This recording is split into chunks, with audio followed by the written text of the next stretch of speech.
आज हम लोग फिर उपस्थित हुए हैं एक नए टॉपिक के साथ। और आज हम लोग गोलीय पृष्ठ पर अपवर्तन के सूत्र का निगमन करने वाले हैं। जैसा कि पीछे पढ़ चुके हैं कि गोलीय पृष्ठ दो प्रकार के होते हैं, अवतल पृष्ठ और उत्तल पृष्ठ। तो उन्हीं दोनों पृष्ठों द्वारा अपवर्तन का सूत्र प्राप्त किया जाएगा, जिसका निगमन करने वाले हैं। आइए देखते हैं क्या है गोलीय पृष्ठ पर अपवर्तन का सूत्र, जिसमें पहले हम अवतल पृष्ठ के लिए अपवर्तन का सूत्र ज्ञात करने वाले हैं।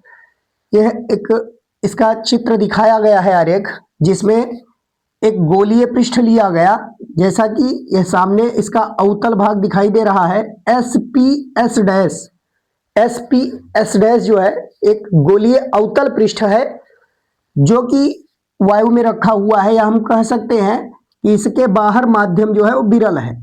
और यह गोलीय पृष्ठ एक सघन माध्यम से निर्मित है। इसके निरपेक्ष अपवर्तनांक को हम n1 लिखे हैं, और जो गोलीय पृष्ठ जिस माध्यम में है या जिस माध्यम से बना हुआ है उसका निरपेक्ष अपवर्तनांक n2 लिखा गया है। और यहाँ यह जो लाइनें दिखाई गई, यह सघन माध्यम को प्रदर्शित करने के लिए दिखाया गया है।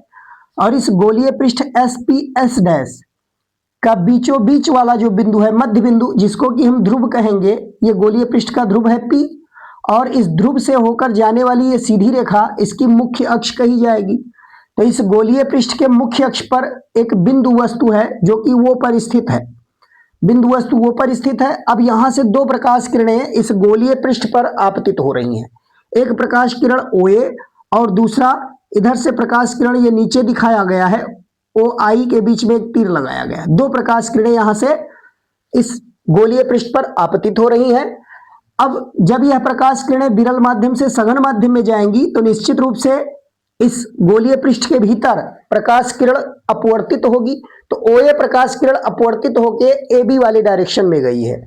AB को पीछे बढ़ाने पर यह I पर, मुख्य अक्ष के बिंदु I पर आकर मिल रही है। ऐसे डायरेक्शन में अपवर्तित हुई है कि पीछे बढ़ाने पर I पर मिलता है। और यहां देखिए इस बिंदु A, जिस बिंदु पर प्रकाश किरण आपतित होकर पहुंच रही है, उस बिंदु A से अगर हम अभिलंब रेखा खींचे तो ये C बिंदु पर आकर काटती है। मतलब ये CN को हम कह सकते हैं बिंदु A पर खींचा गया अभिलंब है।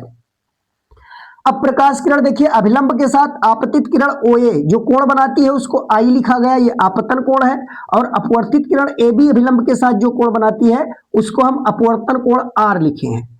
अब यहाँ डॉटेड लाइन CN है और इधर AB को पीछे बढ़ाया गया है, तो ये I पर काट रही है। इसलिए अगर ये अपवर्तन कोण R है तो इस कोण को भी हम R कह सकते हैं, यानी IAC वाला एंगल जो होगा वो R बनेगा।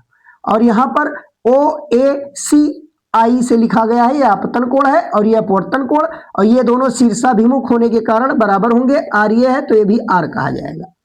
इस बिंदु वो से हमने मुख्य अक्ष पर एक अभिलंब डाला है, जिसको AM लिखा गया। हमने मान लिया बिंदु A की मुख्य अक्ष से ऊंचाई h है। और यहां देखिए इस कोण को हमने माना है अल्फा, बीटा और गामा। मुख्य अक्ष के साथ यह कोण बिंदुओं से जो OA किरण है, यह मुख्य अक्ष से अल्फा कोण बना रही है, और जो IA वाली जो लाइन दिख रही है वो बीटा कोण, और CA वाली लाइन ये गामा कोण बना रही है। अब हमें मालूम है कि वस्तु से ध्रुव की जो दूरी होती है उसको U से लिखा जाता है। प्रतिबिंब को ध्रुव से जो दूरी है प्रतिबिंब की, उसको V से लिखा जाएगा। और ये वक्रता केंद्र C है, वक्रता केंद्र से ध्रुव तक की दूरी को वक्रता त्रिज्या कहते हैं। इसको कैपिटल R से प्रदर्शित किया गया है। तो यह सारी बातें चित्र के बारे में समझ गए होंगे। अब आइए देखते हैं कैसे हम अपवर्तन का सूत्र प्राप्त करेंगे। तो अब हम यहाँ एक त्रिभुज दिखाई दे रहा है, त्रिभुज OAC। त्रिभुज OAC में ये गामा जो दिख रहा है, यह इस त्रिभुज का बहिष्कोण होगा। इस त्रिभुज OAC का बहिष्कोण गामा कहा जाएगा। जैसा कि बहिष्कोण का नियम पढ़ चुके हैं कि बहिष्कोण का जिस शीर्ष पर बहिष्कोण बनता है, उस शीर्ष के अंतः कोण को छोड़कर शेष दो अंतः कोणों का योग इस बहिष्कोण के बराबर होता है। तो उसी फार्मूले के इस्तेमाल से हम इस त्रिभुज OAC में बहिष्कोण का नियम लगाएंगे। त्रिभुज OAC में बहिष्कोण के नियम से, बहिष्कोण के नियम से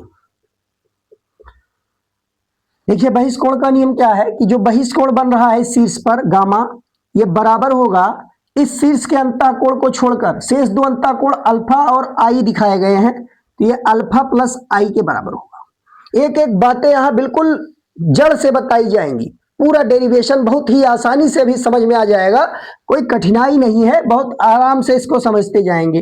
देखिए gamma equal to alpha plus I, यहां से हम आई आपतन कोण का मान निकालेंगे, आई इक्वल टू आ जाएगा गामा माइनस अल्फा, इसको इक्वेशन नंबर 1 डाल सकते हैं। अब ठीक इसी प्रकार हम त्रिभुज आई ए सी को लेंगे, त्रिभुज आई ए सी, और इस त्रिभुज में हम फिर से बहिष्कोण का नियम अगर लगाएं तो बहिष्कोण का नियम यहां भी प्रयोग कर सकते हैं। बहिष्कोण के नियम से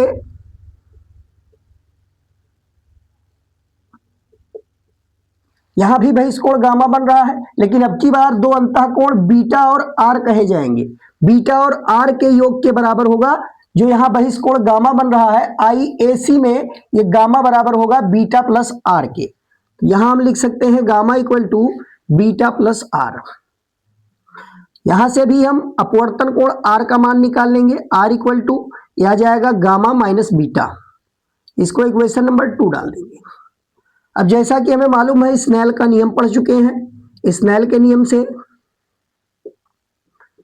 स्नेल का नियम कहता है कि आपतन कोण की ज्या और अपवर्तन कोण की ज्या, इसका अनुपात ये n2 और n1 के अनुपात के बराबर होगा, n2 बाई n1 के बराबर होगा, ये कहा जा सकता है। या हम क्रॉस मल्टीप्लीकेशन कर दें तो यहां से हमको मिल जाएगा n1 sine I equal to n2 sine R, ये लिख सकते हैं। यदि गोलीय पृष्ठ का व्यास छोटा है, देखिए यहां कंडीशन लगाया जा रहा है, यदि गोलीय पृष्ठ का व्यास, यदि गोलीय पृष्ठ का व्यास बहुत छोटा है,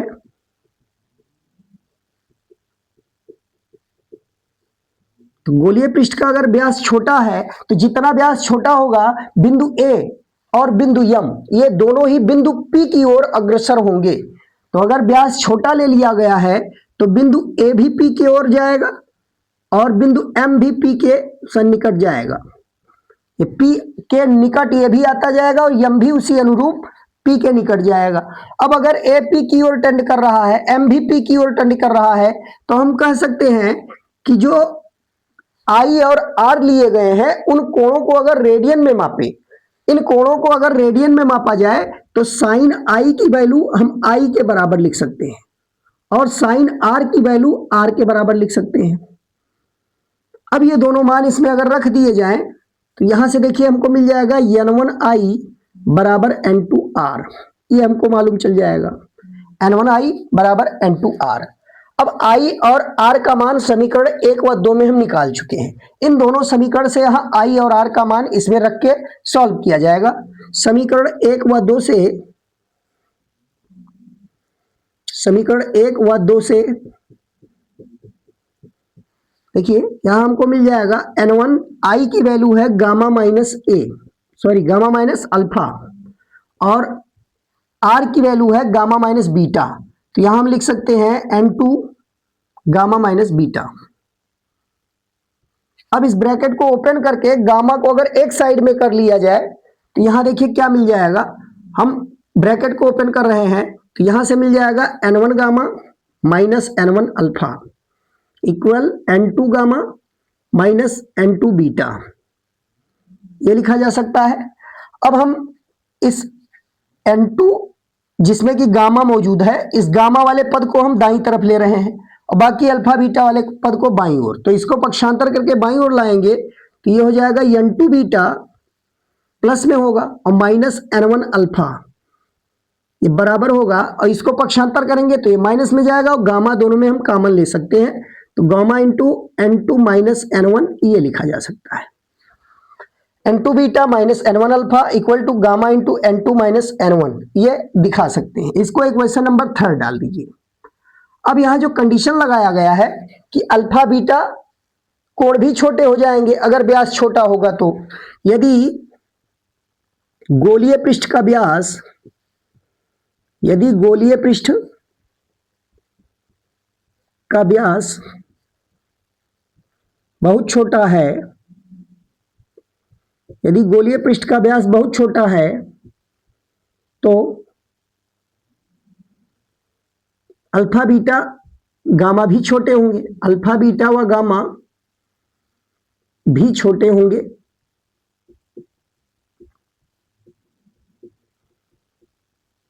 अब इनको इतना छोटा मान लिया जाए कि अल्फा को हम लिख सकते हैं tan अल्फा के बराबर, अल्फा बराबर tan अल्फा।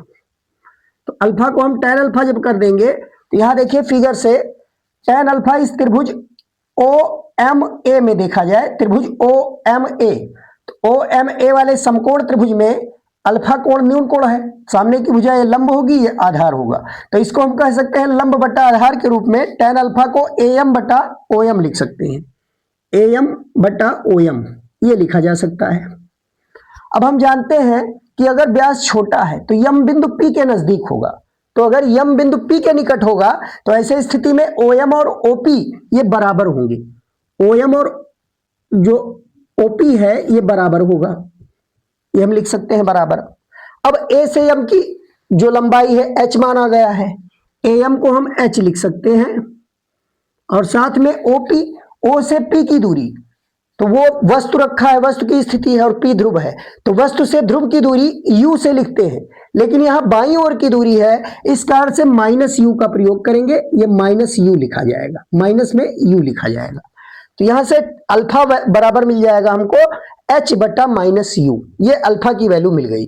अब इसी प्रकार हम बीटा को निकालने वाले हैं, बीटा इक्वल टू क्या आएगा, तो बीटा को हम tan बीटा लिख सकते हैं, beta equal to tan beta. और अब यहां देखिए इस त्रिभुज से देखिए जहां बीटा कोण बन रहा है, IMA एक समकोण त्रिभुज है, इसमें लंब होगा AM, लंब होगा AM और आधार कहेंगे IM, आधार कहा जाएगा IM। और जैसा कि हम जानते हैं कि यम P के निकट होगा तो हम इसको लिख सकते हैं AM अपॉन IP, ये लिख सकते हैं, AM को H लिख दिया जाएगा, और प्रतिबिंब की ध्रुव से दूरी को हम माइनस में V लिख सकते हैं, -V लिख सकते हैं। अब ठीक इसी प्रकार से हम गामा को भी निकाल सकते हैं, गामा बराबर tan गामा, और यहां देखिए गामा यहां बन रहा है तो समकोण त्रिभुज हम CMA ले लेंगे, CMA में इसको लिख सकते हैं लंब है AM और आधार होगा CM, और पुनः हम CM को CP लिख सकते हैं, AM अपॉन CP, AM को H लिख देंगे और CP ये वक्रता त्रिज्या R से लिखा जाता है, बाईं ओर की दूरी को हम चिन्ह परिपाटी के अनुसार -R लिखेंगे। अब अल्फा बीटा गामा तीनों का हमें मान मालूम चल गया, इन तीनों का मान समीकरण नंबर 1 में रख देंगे। अल्फा बीटा व गामा के मानों को समीकरण 1 में रखने पर, मानों को समीकरण 1 में रखने पर, सॉरी समीकरण नंबर 3 है, समीकरण नंबर 3 में रखने पर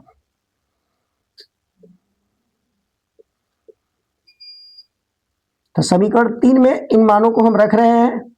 देखिए क्या आएगा, समीकरण 3 में लिखा हुआ है N2 बीटा, तो N2 और बीटा की वैल्यू आई है H upon -V, H upon -V, ये लिख दिया गया, और फिर आगे है माइनस चिन्ह, N1 इंटू अल्फा, और अल्फा की वैल्यू निकाली गई है H upon -U, H upon -U, और ठीक इसी प्रकार से यहां लिखा हुआ गामा इंटू, तो गामा की वैल्यू आई है H अपॉन माइनस में R, H upon -R gamma हो गया, और साथ में यहाँ N2 -N1 मिल रहा है, N2 -N1 ये वैल्यू हमने लिख दिया।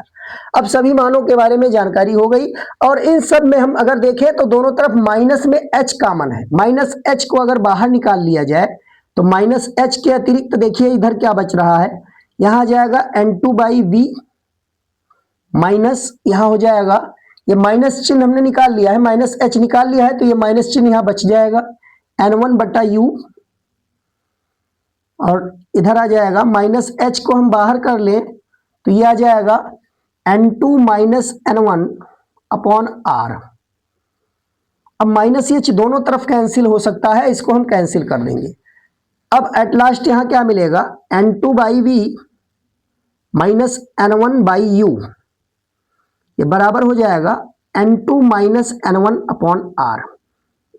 इसी को हम गोलीय पृष्ठ पर अपवर्तन का सूत्र कहेंगे, जबकि बाहर माध्यम विरल है जिसका निरपेक्ष अपवर्तनांक N1 लिखा गया और इस गोलीय पृष्ठ के माध्यम का अपवर्तनांक निरपेक्ष अपवर्तनांक N2 लिखा गया है। उस केस में अगर हम मान लें कि पहले माध्यम के सापेक्ष दूसरे माध्यम का अपवर्तनांक N हो, यानी N अगर मान लिया जाए इस विरल माध्यम के सापेक्ष सघन माध्यम के अपवर्तनांक को, यदि विरल माध्यम के सापेक्ष सघन माध्यम का अपवर्तनांक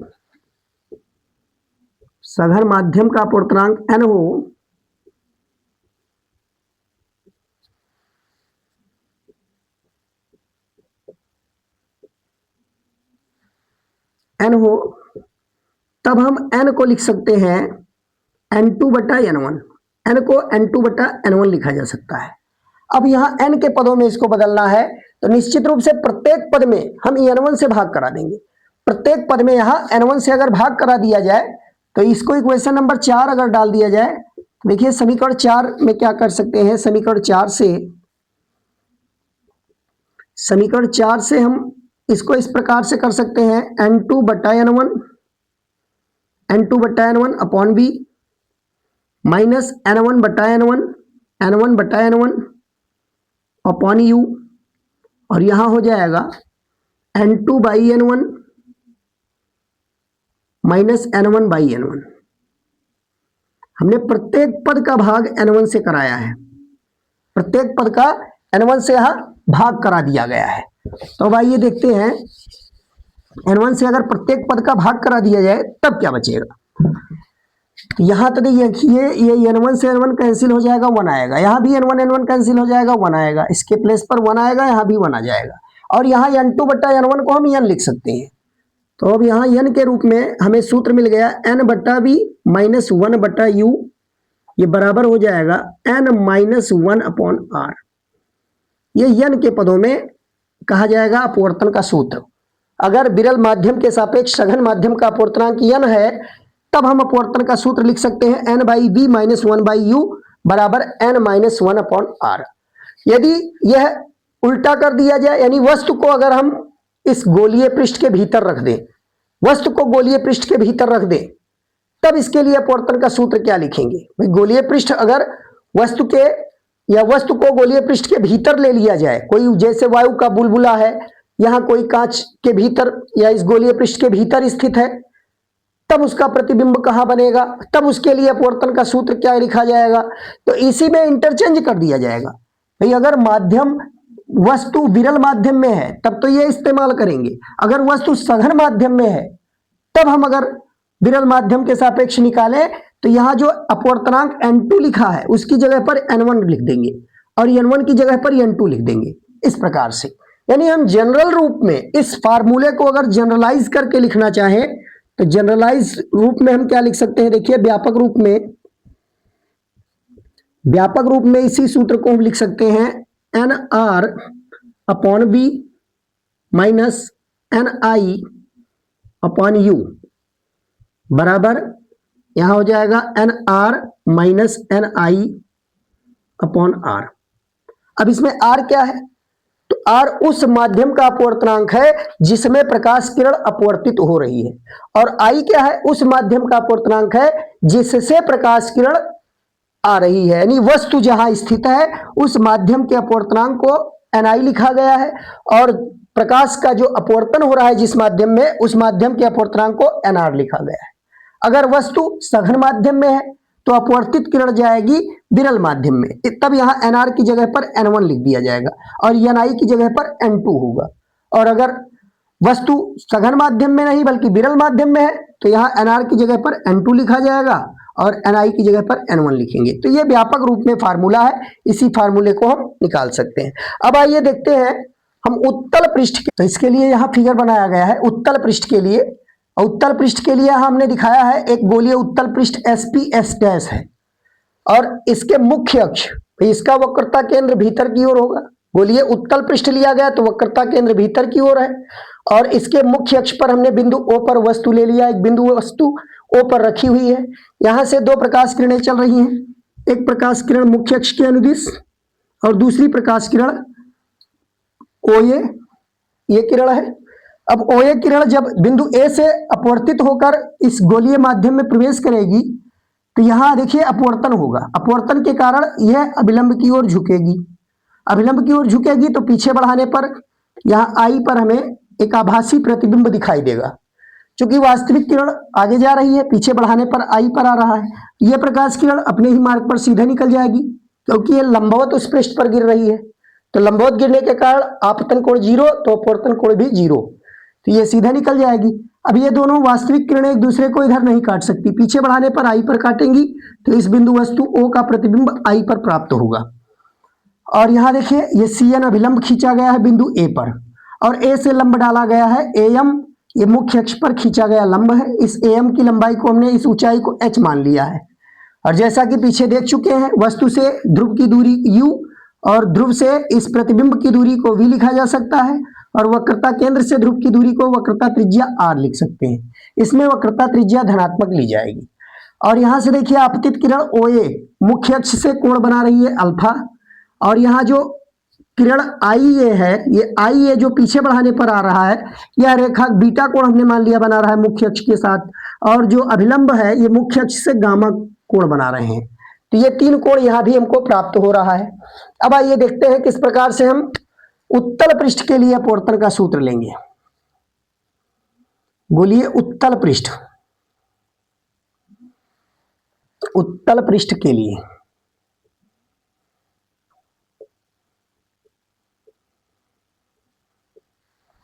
बोलिए उत्तल पृष्ठ के लिए अपवर्तन का सूत्र लेना है। और यहां देखिए आपतित किरण OA अभिलंब से जो कोण बनाती है वो कोण I लिखा गया, अपवर्तित किरण जो कोण बना रही है उसको R लिखा गया है। और ये पीछे बढ़ाने पर ये कोण देखिए इधर जो कोण दिखाई दे रहा है ये R शीर्षाभिमुख कोण कहा जाएगा क्योंकि ये रेखा पीछे बढ़ाने पर इधर आई है और CN को इधर बढ़ाया गया है, तो ये R कोण और ये R कोण बराबर कहा जाएगा, शीर्षाभिमुख होंगे। बाकी अल्फा बीटा गामा ये माना गया है। AOC वाला त्रिभुज लेंगे। त्रिभुज AOC ये समकोण नहीं है लेकिन इसकी ऊंचाई मालूम है हमको, तो यहां से हम लिख सकते हैं त्रिभुज OCA में, त्रिभुज OCA में, तो यहां देखिए ये कोण बहिष्कोण है, कोण I जो दिख रहा है ये इस त्रिभुज OCA का बहिष्कोण है, तो इसमें बहिष्कोण नियम लगा दीजिए। बहिष्कोण के नियम से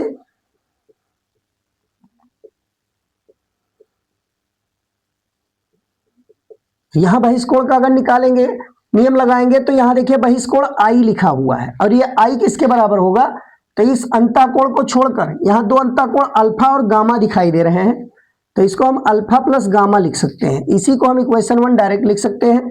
तथा अब दूसरा त्रिभुज यहां ले रहे हैं तो दूसरा त्रिभुज हम यहां से ले सकते हैं, जिसे पहला त्रिभुज लिया गया था O से, अब दूसरा त्रिभुज हम ले रहे हैं I से, IC और A कह सकते हैं, ICA, त्रिभुज ICA में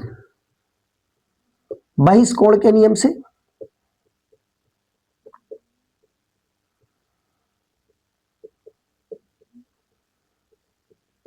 तो इसमें बहिष्कोण का नियम लगाया जाए तो यहां देखिए ICA में बहिष्कोण बन रहा है इस शीर्ष A पर और बहिष्कोण को R से लिखा गया है, तो यहां R बराबर लिख सकते हैं, यहां अंतःकोण बीटा और गामा का योग होगा, तो ये बीटा प्लस गामा के बराबर होगा, बीटा प्लस गामा, इसको इक्वेशन नंबर 2 कर सकते हैं। अब स्नेल का नियम पुनः लगाएंगे। स्नेल के नियम से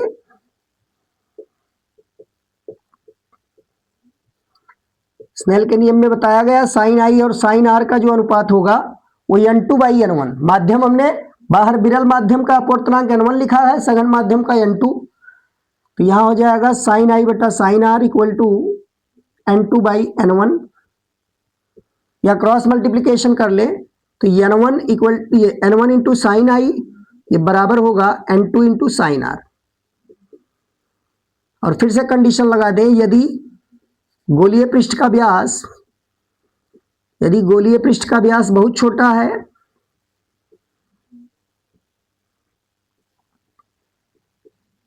यदि गोलीय पृष्ठ का व्यास, यहां देखिए व्यास नहीं लिखा गया, यदि गोलीय पृष्ठ का व्यास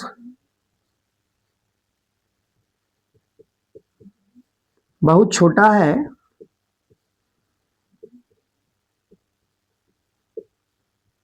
तब गोलीय पृष्ठ का व्यास छोटा होने पर बिंदु ए भी पी की ओर अग्रसर होगा और यम भी पी की ओर अग्रसर होगा। और ऐसे सिचुएशन में हम साइन आई को आई लिख सकते हैं, और ये भी मान लिया गया है कि जो आई और आर कोण लिए गए वो रेडियन में लिए गए। अगर ये रेडियन में है तो साइन आई बराबर आई लिख सकते हैं और साइन आर को हम आर लिख सकते हैं, जैसा कि पीछे बताया जा चुका है। तो अब यहां देखिए समीकरण n1 आई हो जाएगा और दूसरा n2 आर, और आई और आर का मान हम समीकरण 1 और 2 में निकाल चुके हैं। तो समीकरण 1 व 2 से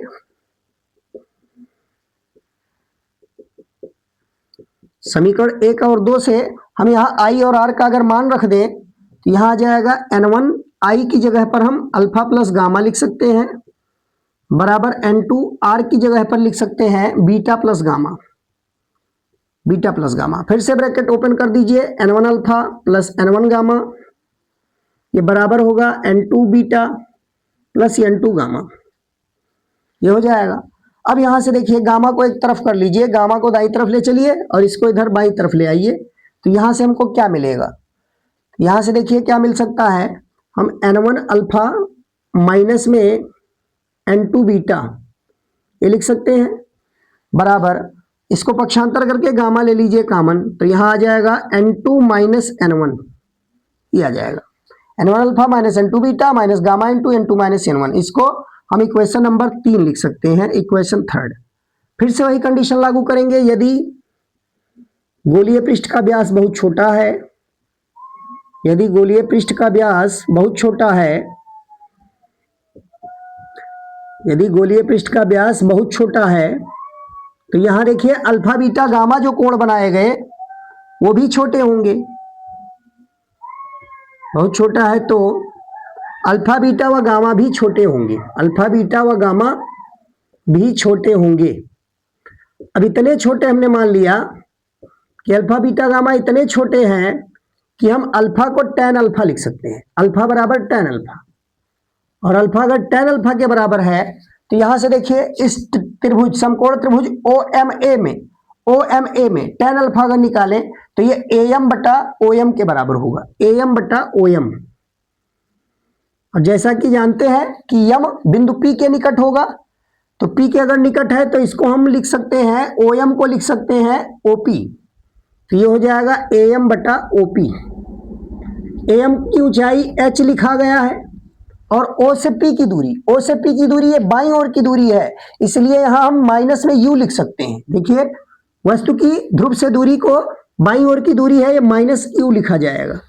और ठीक इसी प्रकार अब हम बीटा निकालेंगे, तो बीटा बराबर देखिए क्या आएगा, tan बीटा लिख सकते हैं, बीटा को tan बीटा लिख सकते हैं। और tan बीटा अगर देखा जाए तो यहां बीटा कोण बन रहा है इस समकोण त्रिभुज में, tan AM हो जाएगा लंब और IM हो जाएगा AM बटा IM, ये लंब बटा आधार यहां से मिल जाएगा, और IM को हम लिख सकते हैं IP के निकट, ये हो जाएगा AM बटा IP। AM को H लिखा गया है और I से P यानी प्रतिबिंब से ध्रुव की दूरी V है और बाईं ओर की दूरी है, इसलिए इसको माइनस V लिख सकते हैं। तो ये H बट्टा माइनस U आया था, H बट्टा माइनस V हमको मिल गया। इसी प्रकार से हम गामा की वैल्यू निकालेंगे tan गामा के बराबर करके, tan गामा के बराबर, और गामा कोण इधर बन रहा है तो ये समकोण त्रिभुज लिया जाएगा। इसमें देखिए लंब होगा AM, आधार होगा CM, तो यहाँ AM बटा CM कह सकते हैं, और यम P के निकट है इस कारण से यहां हम AM बटा CP कह सकते हैं, CP, और AM H है और CP को लिख देंगे, ये वक्रता त्रिज्या है दाईं ओर की है तो धनात्मक लिखा जाएगा H बटा R, ये धनात्मक दूरी H बटा R लिखी जाएगी। अब आइए देखते हैं,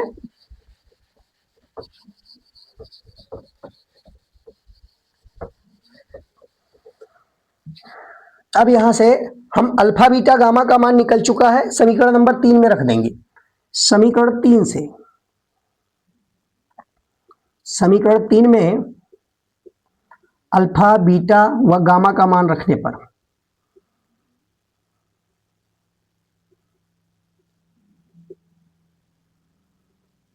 हम अल्फा बीटा और गामा के मान को समीकरण नंबर 3 में रखने वाले हैं। देखिए समीकरण 3 में रख दीजिए। समीकरण 3 में लिखा हुआ है n1 अल्फा, अल्फा की वैल्यू आई है h बटा माइनस यू, यहाँ h बटा माइनस यू लिख सकते हैं। ठीक इसी प्रकार माइनस n2 लिखा हुआ है बीटा, और बीटा की वैल्यू निकाला गया है h बटा माइनस वी, और फिर इक्वल टू यहाँ लिखा हुआ है गामा इंटू, तो गामा यहाँ देखिए h बटा आर, ये प्लस में आया है, और साथ में यहाँ गामा की वैल्यू आई है h बटा आर, और यहाँ n2 माइनस n1 लिखना है, n2 माइनस n1 ये लिख दिया गया। अब यहाँ देखिए कॉमन लिया जाए, तो इसमें अब की बार कॉमन हम केवल h लेंगे, केवल h को कॉमन ले लीजिए। तो जब h कॉमन लेंगे तो यहाँ देखिए माइनस माइनस का गुणनफल ये प्लस होगा, अब n2 बाई बी यहाँ धनात्मक बनेगा, n2 बाई बी धनात्मक होगा, और ये ऋणात्मक आएगा, माइनस में n1 बाई यू यहाँ ऋणात्मक हो जाएगा, और साथ में इधर इस h को आगे करके हम यहाँ n2 माइनस n1 बटा r लिख सकते हैं, ये हो जाएगा। अब h से h दोनों तरफ कैंसिल किया जा सकता है। एट लास्ट देखिए वही फार्मूला यहाँ भी मिल गया हमको, n2 by B minus n1 by U, ये बराबर होगा n2 minus n1 upon r। तो ठीक वही फार्मूला यहाँ भी प्राप्त हो रहा है जो पीछे अवतल पृष्ठ के लिए मिला था। गोलीय पृष्ठ अगर उत्तल है तो ठीक वही फार्मूला यहाँ भी प्राप्त हो रहा है। अब यदि कंडीशन ले लें कि विरल माध्यम के सापेक्ष सघन माध्यम का अपवर्तनांक अगर n हो, यानी n बराबर n2 बटा n1, तब यहाँ हम बिल्कुल उसी तरीके से प्रत्येक पद में n1 का भाग करेंगे, और ये मिल जाएगा हमको n upon V minus 1 upon U equal to n minus 1 upon r। तो सेम टू सेम वही फार्मूला हमें उत्तल पृष्ठ के लिए ही मिल रहा है। तो पृष्ठ चाहे गोलीय पृष्ठ उत्तल हो चाहे अवतल हो, हम इस तरीके से दोनों पृष्ठों के लिए हम आसानी से हम निकाल सकते हैं डेरिवेशन करके।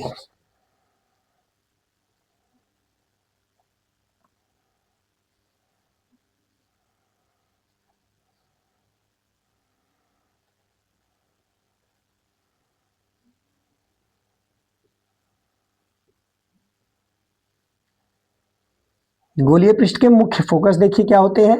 तो इसमें मुख्य फोकस दो होते हैं, एक प्रथम मुख्य फोकस कहा जाएगा और दूसरा द्वितीय मुख्य फोकस।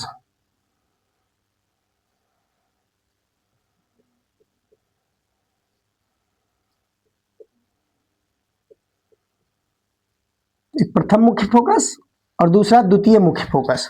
तो क्या होता है गोलीय पृष्ठ के प्रथम मुख्य फोकस?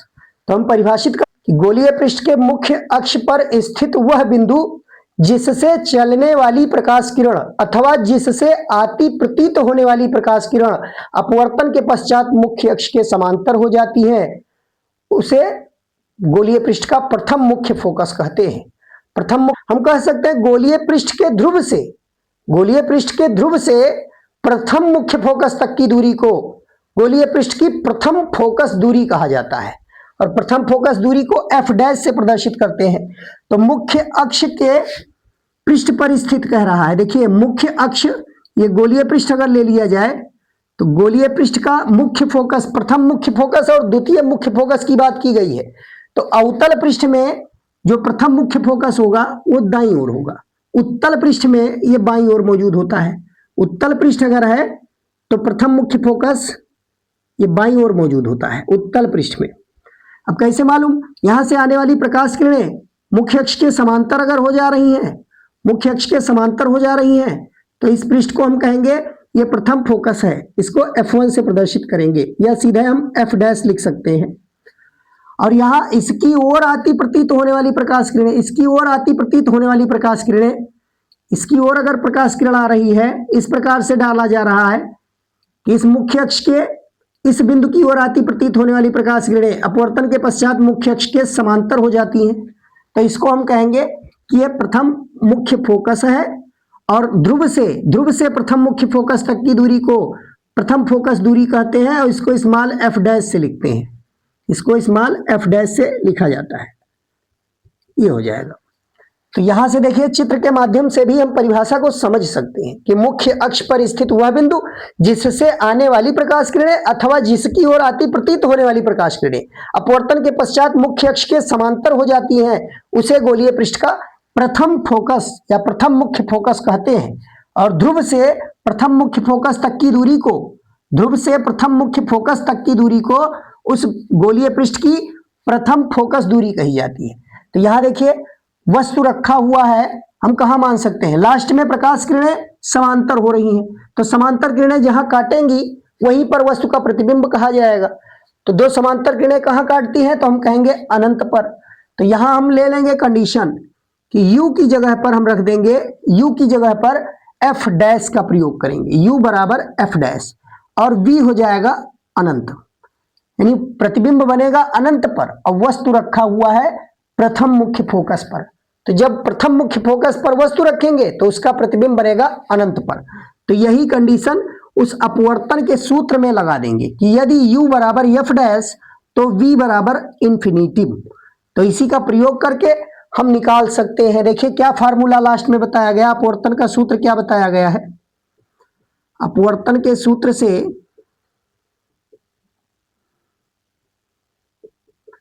गोलीय पृष्ठ के अपवर्तन की बात हो रही है, गोलीय पृष्ठ के अपवर्तन के सूत्र से हम लिख सकते हैं n by B minus 1 by U, ये बराबर होता है n माइनस 1 अपॉन आर। अब यहां देखिए v की जगह पर हमें इंफिनिटिव रखना है, v की जगह पर अनंत और u की जगह पर f डैश। तो यहां से हमको फार्मूला मिल जाएगा, ये n अपॉन इंफिनिटिव की वैल्यू 0 हो जाएगी, तो माइनस में 1 अपॉन एफ डैश। तो यहां हम लिख सकते हैं माइनस में 1 अपॉन एफ डैश, माइनस चिन्ह से हम मल्टीप्लाई कर दें तो ये हो जाएगा n माइनस 1 अपॉन आर, यह आ जाएगा। और इसको अगर हम रिवर्स कर दें तो F dash equal to minus R upon n minus 1, ये लिखा जा सकता है। इसको इक्वेशन नंबर 1 डाल देंगे। ये प्रथम फोकस दूरी के लिए, गोलीय पृष्ठ की प्रथम फोकस दूरी के लिए सूत्र होगा। अब इसी प्रकार हम द्वितीय मुख्य फोकस को परिभाषित करना चाहते हैं कि द्वितीय मुख्य फोकस क्या होता है। तो देखिए द्वितीय मुख्य फोकस को भी हम परिभाषित इसी प्रकार से कर सकते हैं। तो आइए देखते हैं द्वितीय मुख्य फोकस क्या है। द्वितीय मुख्य फोकस,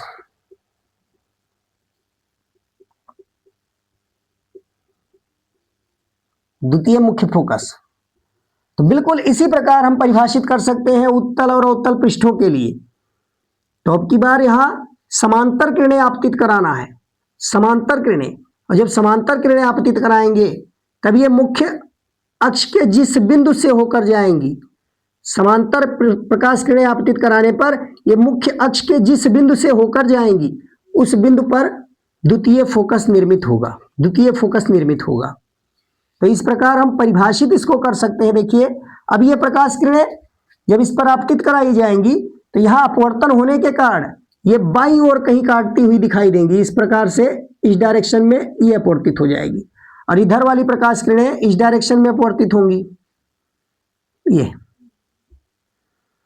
तो यहां से आती हुई प्रतीत होंगी। तो इसमें देखिए इसको F लिखा जाता है, कैपिटल F, ये हो जाएगा, कैपिटल F लिखा जाता है। तो वास्तविक किरणें इधर निकल गई। अब देखिए द्वितीय मुख्य फोकस को कैसे परिभाषित कर सकते हैं। द्वितीय मुख्य फोकस गोलीय पृष्ठ का क्या होता है, तो हम कह सकते हैं कि गोलीय पृष्ठ के मुख्य अक्ष पर स्थित वह बिंदु, गोलीय पृष्ठ के मुख्य अक्ष पर स्थित वह बिंदु जिससे होकर जाने वाली प्रकाश किरणें अथवा जिससे आती हुई प्रतीत होने वाली प्रकाश किरणें, अगर इस प्रकार से प्रकाश किरणें अपवर्तन के पश्चात प्राप्त हो रही हैं तो निश्चित रूप से यह द्वितीय मुख्य फोकस कहा जाएगा। या हम इस प्रकार से भी कह सकते हैं कि गोलीय पृष्ठ पर समांतर आपतित प्रकाश किरणें, यदि गोलीय पृष्ठ पर मुख्य अक्ष के समांतर प्रकाश किरणें आपतित की जाए तो वो अपवर्तन के पश्चात जिस बिंदु से होकर जाती हैं अथवा जिस बिंदु से आती हुई प्रतीत होती हैं उसी को हम गोलीय पृष्ठ का द्वितीय मुख्य फोकस कहते हैं। तो क्या होता है गोलीय पृष्ठ का द्वितीय मुख्य फोकस, कि किसी गोलीय पृष्ठ के मुख्य अक्ष के समांतर आने वाली प्रकाश किरणें गोलीय पृष्ठ से अपवर्तन के पश्चात जिस बिंदु से होकर जाती हैं अथवा जिस बिंदु से आती हुई प्रतीत होती हैं उसे गोलीय पृष्ठ का द्वितीय मुख्य फोकस कहा जाता है। और गोलीय पृष्ठ के ध्रुव से द्वितीय मुख्य फोकस तक की दूरी को हम द्वितीय फोकस दूरी कहते हैं। और द्वितीय फोकस दूरी को हम स्मॉल एफ से प्रदर्शित करते हैं, स्मॉल एफ से प्रदर्शित करते हैं। यहां ध्रुव से अगर दूरी लिया जाए तो ध्रुव से जो दूरी होती है वो एफ लिखी जाती है। तो यहां ध्रुव पी है तो ये दूरी पी से हम एफ की दूरी को स्मॉल लेटर में एफ लिख सकते हैं। ये फिगर के माध्यम से इन परिभाषाओं को आसानी से याद किया जा सकता है। अब यहां देखिए, यहां हम कंडीशन क्या लगा सकते हैं, यहां समांतर किरणें आपतित कराई जा रही है मुख्य अक्ष के, मतलब वस्तु रखा है अनंत पर और प्रतिबिंब कहां बन रहा है, द्वितीय फोकस पर। वस्तु रखा है अनंत पर और प्रतिबिंब बन रहा है द्वितीय फोकस पर। तो हम यहां u बराबर लिख देंगे इन्फिनिटिव और v बराबर लिखेंगे f, v बराबर f। और यही कंडीशन हम अपवर्तन के सूत्र में लगा देंगे। अपवर्तन के सूत्र से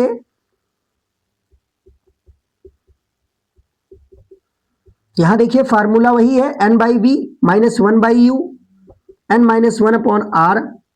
इसमें ये कंडीशन लागू कर देंगे तो n/f ये -1/∞ बराबर n-1/r लिखा जा सकता है। इसका मान 0 हो जाएगा। तो यहां से n/f = n-1/r कह सकते हैं।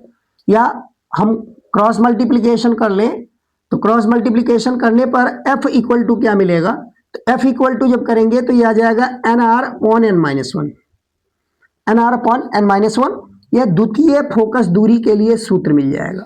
तो प्रथम फोकस दूरी का सूत्र है f' = -r/n-1 और द्वितीय फोकस दूरी के लिए यह है। अब इन दोनों समीकरण में आपस में संबंध निकाला जा सकता है। हम संबंध निकाल सकते हैं, समीकरण 1 व 2 को अगर डिवाइड करके f' की वैल्यू निकालें तो f' क्या आएगा, देखिए तो f' में लिखा हुआ है -r/n-1। और ठीक इसी प्रकार हम f की वैल्यू से अगर भाग करें तो n-1 ऊपर चला जाएगा और nr नीचे चला आएगा। अब यहाँ n-1 से n-1 कैंसिल, r से r कैंसिल, कुल मिलाकर यहाँ -1/n बचेगा। अब क्रॉस गुणन करके देखा जाए तो क्रॉस गुणन करने पर क्या मिलेगा, देखिए f = -nf' ये मिल जाएगा, f = -nf'। तो ये क्या प्रदर्शित कर रहा है भाई, माइनस चिन्ह तो प्रदर्शित कर रहा है कि दोनों फोकस दूरियां जो होंगी वो एक दूसरे के विपरीत होंगी, यानी ध्रुव के सापेक्ष दोनों विपरीत फोकस स्थित होंगे। प्रथम फोकस और द्वितीय फोकस ये ध्रुव के ठीक अपोजिट साइड में होंगे। एक अगर सामने है तो दूसरा पीछे होगा, या एक बाईं ओर अगर पड़ रहा है तो दूसरा दाईं ओर होगा। तो ऋण चिन्ह तो ये प्रदर्शित कर रहा है। और यहां देखिए यन क्या प्रदर्शित कर रहा है भाई, यन क्या प्रदर्शित कर रहा है, तो यन ये प्रदर्शित कर रहा है, यन चूंकि यहां गुणक के रूप में है प्रथम फोकस दूरी के, तो यह प्रदर्शित कर रहा है कि दोनों फोकस दूरियां बराबर होना आवश्यक नहीं है। दोनों जो मुख्य फोकस हमको प्राप्त हो रहे हैं यह आवश्यक नहीं कि ये दोनों बराबर दूरी पर हो। ध्रुव से भिन्न भिन्न दूरियों पर ये हो सकते हैं, ये अपवर्तनांक पर निर्भर करते हैं। अब कैसे भिन्न भिन्न दूरी पर हो सकते हैं भाई, n की अगर कोई वैल्यू ले ली जाए, n की वैल्यू मान लीजिए हमने 1.5 ले लिया, तो n की वैल्यू अगर 1.5 ले लिया जाए तो देखिए प्रथम फोकस और द्वितीय फोकस की स्थिति कहां होगी।